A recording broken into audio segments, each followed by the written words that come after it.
نہایت قابل عزت احترام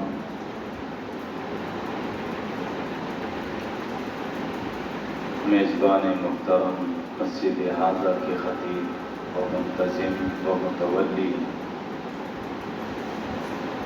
حاضر نوجوان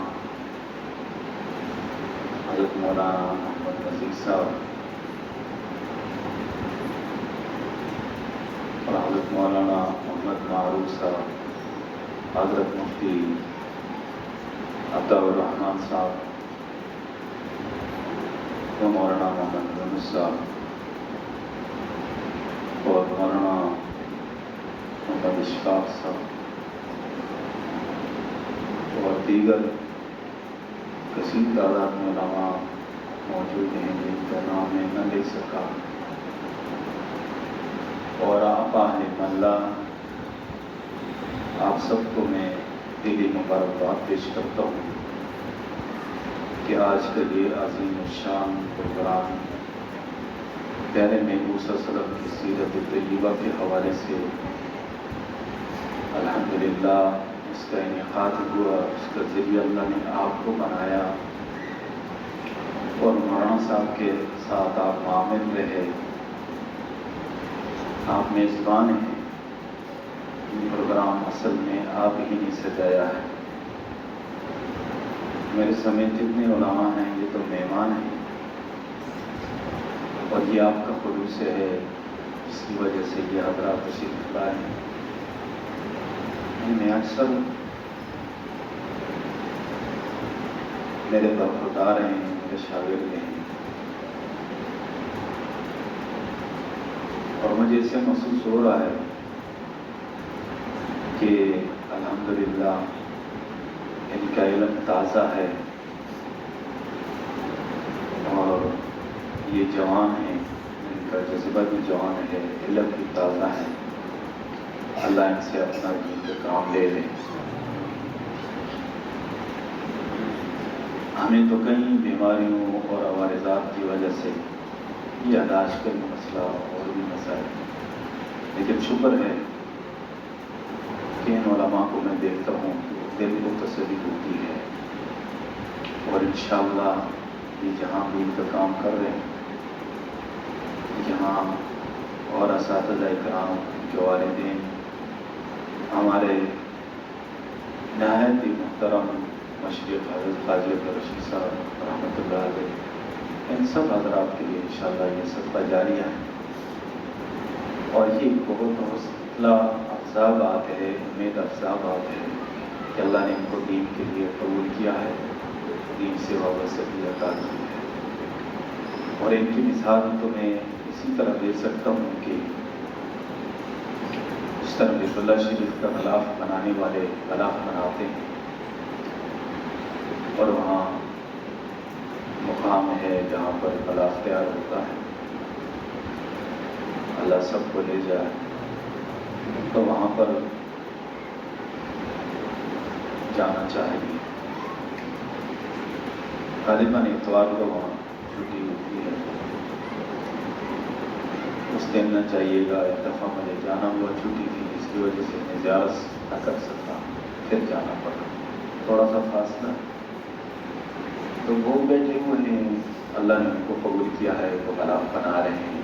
آپ کو آواز سمجھ آ رہی ہے؟ ہاں، مجھے یقین ہو کہ آپ کو سمجھ آ رہی ہے۔ میں کوئی روایتی خطاب نہیں کروں گا، میں آپ کو کچھ باتیں گوش گزار کروں گا انشاءاللہ۔ تو وہ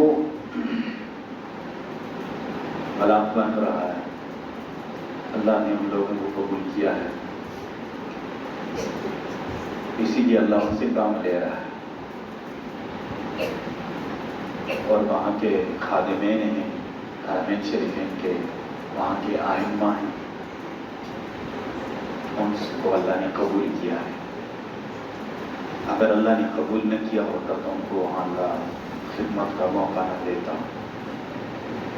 اللہ کے گھر میں، نبی کے روزے میں، نبی کے مصلی پہ کوئی بھی غلط شخص نہیں آ سکتا، یاد رکھیں۔ بہت ساری غلط فہمیاں ہوتی ہیں، بعض لوگ غلط فہمیاں میں جاتے ہیں، اپنا مزاج نہیں ہے اختلاطی بات کا، لیکن دکھ ہوتا ہے۔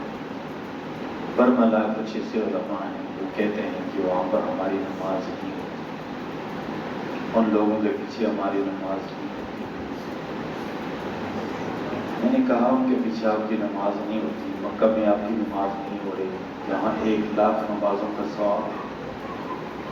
وہ حدود حرم میں 1,00,000 نماز، جو مطاف ہے وہاں پر 7,00,000 نمازوں کا ثواب۔ پیارے محبوب صلی اللہ علیہ وسلم کی مسجد میں 50,000 نمازوں کا ثواب ہے۔ آپ کے مقدر میں ثواب نہیں ہے، ان کے پیچھے نماز نہیں ہوتی۔ تو حج کا خطبہ بھی، حج کے ارکان بھی، حج کے مناسک بھی وہی ادا کرتے ہیں۔ پھر آپ کا حج کیسے ہو گیا؟ آپ کی نماز راولپنڈی میں ہو جاتی ہے، گجران میں ہو جاتی ہے، جیلم میں ہو جاتی ہے، مکہ مدینے میں ہو جاتی ہے۔ اللہ نے ان کو قبول کیا ہے، اس لیے اللہ نے اپنے گھر میں ان کو مقام کیا ہے۔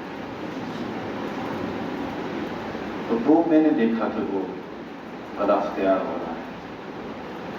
آپ چلے جاتے ہیں، آپ ثواب سمجھ کے تو وہ آپ کو دے دیتے ہیں، وہ جو دھاگا ہے سنہری اور سوئی، تو آپ بھی تھوڑا سا ٹانگا لگا دیتے ہیں، آپ دل میں خوش ہوتے ہیں، میں نے بھی، اور وہ آپ کو ہاتھ پکڑ کے لگوا دیتے ہیں تاکہ آپ خوش ہو جاتے ہیں۔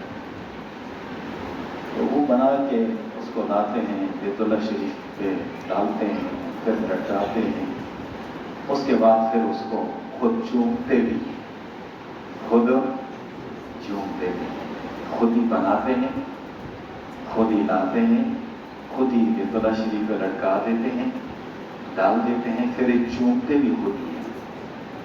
تو یہ مثال ہے ان نوجوان علماء کی کہ ٹھیک ہے یہ ہم سے پڑھتے رہے اور سیکھتے رہے، لیکن آج ان کا مقام وہ غلاف کعبہ کی طرح ہے، اور یہ بہت قیمتی ہو چکے ہیں اب۔